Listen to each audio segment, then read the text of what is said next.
It was the most original script I'd read for months, or maybe ever. I thought, this is a character I have to play. She was just, everything I've kind of been wanting to see in a woman on screen. Allowed to do all the things that men have always been allowed to do, be ruthless, ambitious, get exactly what she wants, strive for what she wants shamelessly and unambiguously. She just has no fear of not being liked. She is out to win. She wants to make money. All the things that have been always considered not very feminine qualities. Marla has them in spades, and she's fun to watch. She's kind of unlikable, but you love her. You root for her. You kind of want to go where she goes because she shocks you, but you kind of love the shock. The tone of this film is very specific, and it required actors who all got it. It requires, in fact, every department to get it. It's a kind of black comedy. It's a satire. It's a satire on the America that we see now.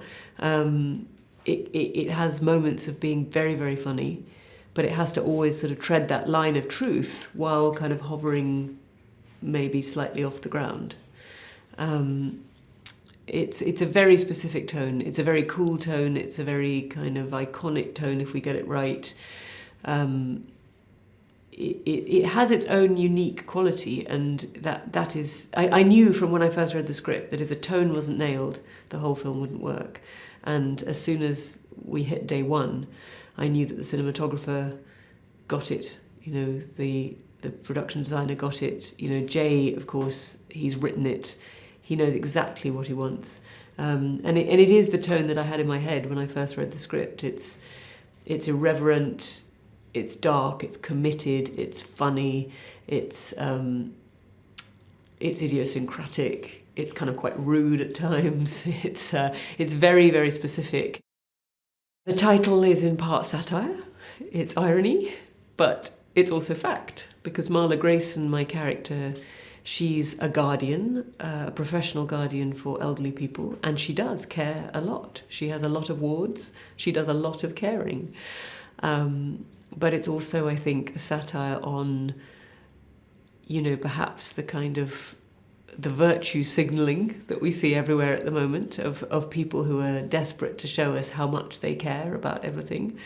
And here we have a woman who claims to care, who in many ways is despicable, and many parts of her morals and ethics we don't agree with at all, and she seems almost to be somebody who does quite the opposite, who takes advantage of people rather than cares for them as she professes.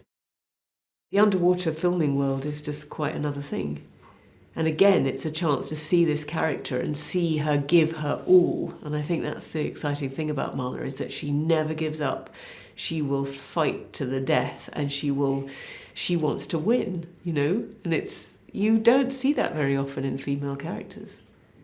And, fighting for your life underwater, it's adrenalizing, it's fun, it's you're out of your element, you're in an element that you can't survive in.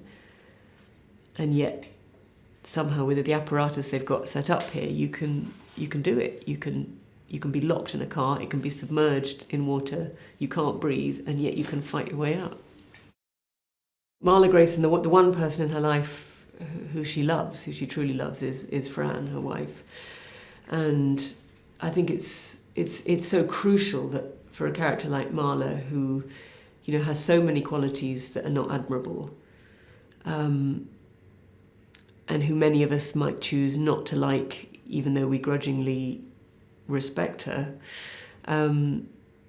it's nice to see that even people who do the worst things are loved and love back. And I think Marla, loves fiercely and in a very, very real way. And Fran is the one thing she cares about in life. And we needed somebody who Marla could show her vulnerability with, I suppose, because this is a woman who doesn't expose her vulnerability to anyone except to Fran. I've always wanted to work with Peter. Well, I've certainly wanted to work with him for a long time, and I greatly admire his work. I kind of love his personality. I think he just brings such originality to every role he plays, because he's so clever and he's so deft and he's so kind of charismatic and sexy and darkly funny, and he brought all those things to Rukov. Diane Wiest, you know, she saw an opportunity which she seized in the most brilliant way. You know, she was real, she was funny, she was disarming. You know, she gave me a hard time. You know, these scenes that are written for Marla to win in, it wasn't easy for me to win, because Diane puts up such a convincing and interesting and unusual fight. You know, it's great when you work with an actor who can see what the script has and then embellish it and then pull it one way and pull it the other way. And, you know, she didn't make it easy for me, and it was all the more fun because of that. You know, she didn't make it easy for Marla, I should say. I think Jay is someone who is meant to direct his own words. You know, he has such a specific, you know, bold, fierce use of language, and it's a joy for actors, and therefore it's a joy for actors to be directed by the person who wrote that. And he's such a cinephile, and he knows exactly what he wants, and knows how to, more importantly, I suppose, knows how to execute the tone that the piece needs. Knows that the visual punch alongside the performances is what's going to sell the whole thing, and is going to get the tone that we were speaking about before. Jay is he's a very calm person, and that's not to say that he's not fiercely passionate. He is, but he maintains an equilibrium and a calm. The crew really respects him and likes him. He's got tremendously specific and certain taste, and he'll only go again if he needs something different, and he knows exactly what he's looking for. And he's also got the edit in his mind all the time. He's got tremendous respect for people, and it's really nice. The crew loved him, and that makes for a very positive atmosphere on set, because people who are working long hours, doing difficult stuff, they want to get it done because they like him so much. When I read it for the first time, I just thought, wow, this is amazing. This is so original, so irreverent and cool and funny, and like something I've just never seen. This isn't out in the cinemas, this material. I just want people to have a fun ride with this film. I want people to kind of be giddy with excitement at the appalling nature of what they're witnessing, but also what a good time they're having watching it.